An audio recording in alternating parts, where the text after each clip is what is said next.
Hong Kong's major banks are maintaining their interest rates, although the city's monetary authority raised its rate by half a percentage point, the highest rise in over 2 decades. The announcement came shortly after the U.S. Federal Reserve increased its rate in a bid to tackle runaway inflation. Chloe Feng reports. Hong Kong's de facto central bank reacted to a U.S. interest rate increase by raising its own base rate by 50 basis points to 1.25%, marking the biggest increase in 22 years. The increased cost of borrowing could lead to higher mortgage and loan payments for households and businesses. Although the city's major banks have left their best lending and saving rates unchanged for now. Hong Kong Monetary Authority Chief Executive Eddie Yue, however, urged caution.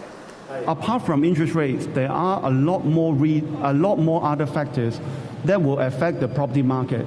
Things like the economic situation, the labor market, the external environment, and most importantly, the supply and demand for housing flats.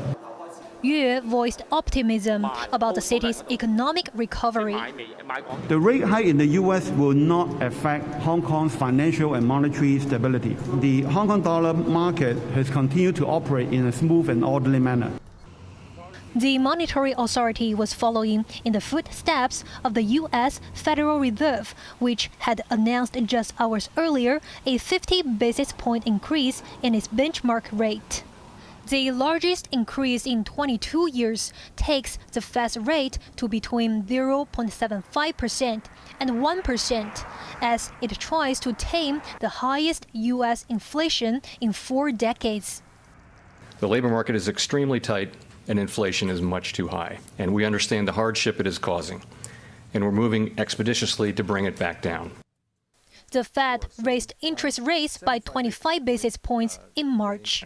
Powell calmed markets with an assurance that the Fed will not consider a 75 basis point increase for now. Chloe Feng, HKIBC.